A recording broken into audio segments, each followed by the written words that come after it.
गड्ढा खुदवाने के बाद में एक तरीके से षड्यंत्र करके मारा गया। बिना वो बुर्का और नकाब के अपने मैके चली गई अपनी छोटी बच्ची को लेकर के। कट्टा लेके आया था और मैं उसके पीछे से गोली वजह से तत्काल मौत हो गई। उत्तर प्रदेश के शामली के कांधला में एक सनसनीखेज घटना हुई है।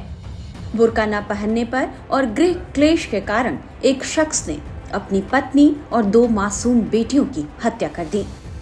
हत्या के बाद आरोपी ने तीनों के शवों को घर के अंदर ही बने सेफ्टी टैंक में दफना दिया। आरोपी ने न सिर्फ हत्या की बल्कि 6 दिन तक पूरे परिवार और गांव वालों को झूठ बोलकर गुमराह भी करता रहा।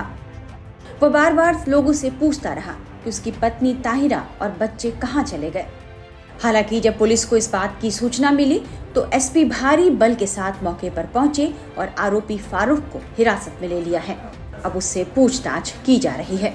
बताया जा रहा है कि हत्या का आरोपी पति पत्नी के बुर्का न पहनने से भी नाराज था। घटना के बारे में शामली के एसपी नरेंद्र प्रताप सिंह ने क्या जानकारी दी है, ये सुनिए। कांधला का गांव बड़ी दौलत है। वहाँ के प्रधान ने आके थाने पर बताया कि मेरे गांव का एक फारूक नाम का व्यक्ति है और उसके पत्नी और 2 बच्चियां गायब हैं। तत्काल हमारे चौकी इंचार्ज गंगेरू, हमारे एसएचओ कांधला सतीश मौके पे आए और फारूक जिसकी पत्नी और बच्चे गायब थे उससे उन लोगों ने सख्ती से पूछताछ की और उसने बताया कि मेरी पत्नी के साथ मैं और हमारे 5 बच्चे घर में रहते, बहुत गरीब मैं था और मैं होटल पे काम करता, रोटी बनाने काम करता था। मैं हमारी पत्नी विगत 1 महीने पहले, चूँकि मैं गरीब था और हमारी शादी मंसूरपुर मुजफ्फरनगर में हुई थी, वो हमसे कुछ पैसे मांग रही थी। इसको लेके हमारा विवाद हो गया था और बिना वो बुर्का और नकाब के अपने मैके चली गई अपनी छोटी बच्ची को लेकर के। इस बात को लेकर काफ़ी परेशान था कि हमारी इज्जत चली गई और मैं जाके 1 महीने बाद अपनी पति को घर पे लेके आया यहाँ पे और तभी से मेरे मन में भाव जग गया कि लग रहा है इसका मामला कुछ और है और मुझे मेरी इज्जत अब नहीं करती है ये, और तभी मैंने इसको जान से मारने का प्लान बनाया। दिनांक 9-10 की रात्रि में लगभग 12 बजे हमारे 5 बच्चे सो रहे थे तो मैंने पत्नी को चाय के बहाने उसको जगाया। जैसे चूल्हे पे आंगन में आई वो और मैं पहले से कट्टा लेके आया था और मैंने उसके पीछे से गोली वजह से तत्काल मौत हो गई। गोली की आवाज़ सुन के हमारी जो बड़ी बेटी जिसकी उम्र 14 साल थी वो भी उठ के चली आई। हमने उसको पीछे से गोली मारी, उसकी मौत हो गई। और उस गोली की आवाज़ को सुन के हमारी सबसे छोटी बेटी जिसकी लगभग 6 साल थी वो भी उठ के चली आई। हमने गला दबा के उसकी भी हत्या कर दी और मैं प्लानिंग के तहत एडवांस में ही लगभग 6 दिन पहले अपने घर में ही शौचालय के गड्ढे के बहाने गड्ढा खुदवा रखा था और रात ही में मैंने इन तीनों डेड बॉडी को गड्ढे में डाल के दफना दिया और ऊपर से मिट्टी डाल दी। हमारे 3 अन्य बच्चे जो 2 बेटे की बेटी थी वो सोते रहे, वो जगे नहीं, इसलिए मैंने उनको कुछ नहीं किया। और बाद में बच्चों के जगने पर पूछते मैंने बताया कि तुम्हारी माँ को मैंने भेज दिया, कहीं अलग किराए के मकान पर रहती हैं, क्योंकि पूर्व में वो अपने मैके जा चुकी थी 1 महीने, तो बच्चे भी उनको लगा कि हाँ वो वहीं होगी इस समय, तो उन्होंने बहुत पूछताछ नहीं की। आज हमारी पुलिस ने, क्षेत्राधिकारी कहराना, हमारे एएसपी साहब से उन्होंने बातचीत मुझसे किया, उसने घटना स्वीकार कर ली। पुलिस को मौके पर ला के डेड बॉडी बरामद करा दे, डेड बॉडी निकल चुकी है। इसमें हम लोग डेड बॉडी को पीएम के लिए भिजवा रहे हैं और फारूक हमारे हिरासत, उससे हमारी डिटेल और पूछताछ हो रही है। इस पूरे मामले पर ऑल इंडिया शिया पर्सनल लॉ बोर्ड के जनरल सेक्रेटरी मौलाना यासूब अब्बास ने भी क्या कहा है, ये हम आपको सुनाते हैं। बड़े अफसोस की बात है, इस घटना की जितनी भी मजम्मत की जाए वो कम है, मगर जिस तरीके से शामली में यह वाकया पेश आया है, इस्लाम मजहब को ऐसे ही लोग बदनाम कर रहे हैं। इस्लाम मजहब ये कहता है कि ला इकराहा फिद्दीन, दीन में कोई जबर नहीं है, कोई जबरदस्ती नहीं है।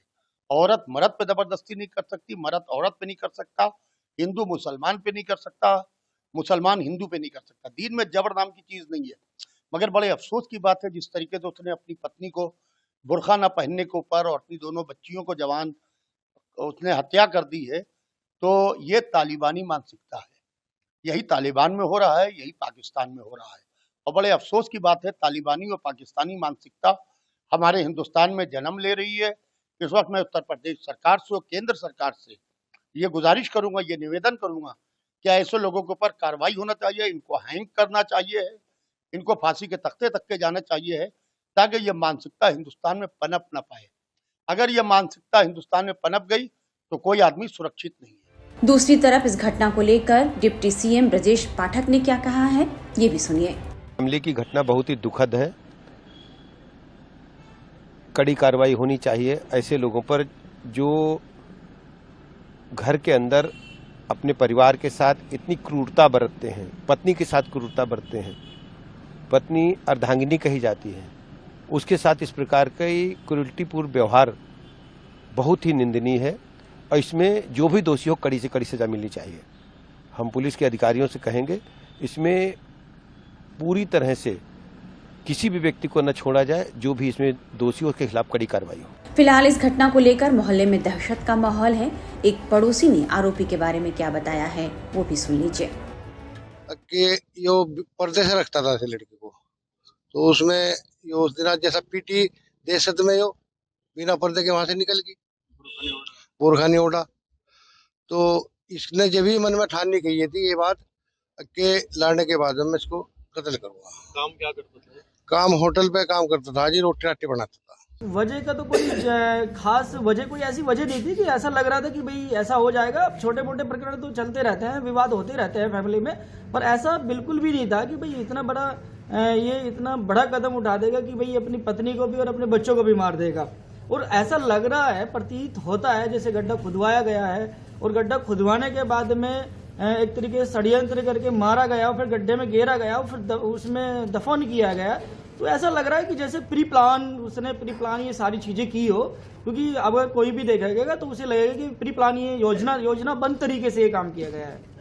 अच्छा, बताया जा रहा है कि भाई बुर्का और नकाब न ओढ़ना यही वजह था उनकी हत्या करना, कुछ ऐसा आपको लग रहा है? देखो, ऐसा हमें तो लगता नहीं, क्योंकि कई दफा कई इश्यूज होते हैं, कुछ ऐसे टाइप के व्यक्ति होते हैं जो आपने देखा होगा, कुछ सड़की टाइप के व्यक्ति होते हैं जो वो सड़की टाइप के होते हैं कि घर कौन आ गया, ये कौन चला गया, आप कहाँ चले गए। तो वो तो इस तरीके की एक ऐसा लग रहा है कि जैसे कोई मनगढ़ंत कहानी हो, ऐसा इशू तो नहीं हुआ। बाकी यहाँ का प्रशासन अभी वो जांच कर रहा है, सारे तथ्य पे जांच चल रही है और जैसे जांच में होगा तो सारा खुलासा तो तभी हो पाएगा। इनमें आपस की कुछ रंजिश हो, नहीं तो हमें कल सुबह जब पता लगा बच्चे नहीं है यहाँ, तो हमने उससे पूछताछ करी। उसने बताया हमें लिलोन छोड़ रखे किराए पे। हम उसे वहाँ पे लेकर गए तो उसने वहाँ जाके अपने 2 भाई आगे कर लिए, हमें मना कर दिया कि तुम पीछे रहो, नहीं तो मैं दिखाऊंगा नहीं। अच्छा, उनसे क्या साठ गांठ उनकी हुई, क्या हुई, उन्होंने बच्चों ने बताया कि हमने देख लिया बच्चे। अच्छा, फिर गांव में रास्ते में आते हुए मेरे से बताया उसने लड़के ने कि ये कहा शाम को वीडियो कॉल पर दिखाऊंगा। अच्छा, फिर हमें डाउट हुआ, हमने प्रधान से इत्तला करी ऐसे ऐसे मामला, बच्चे नहीं है आके इंदिर से। तो फिर पुलिस को सूचना दी, पुलिस ने उसे मौके पर उठाया और फिर ये कल पता चला था कि कई दिनों से इसकी पत्नी जो है शायरा या लापता है, जिसकी सूचना में पुलिस से दी। हम मौके पे गए तो मौके पे जाकर पुलिस ने इसको पकड़ा वहाँ से और इससे पूछताछ में इसे फिर स्वीकारा कि जो डेड बॉडियाँ थी ना वो यहीं पर ही घर में के अंदर दफना रखी थी।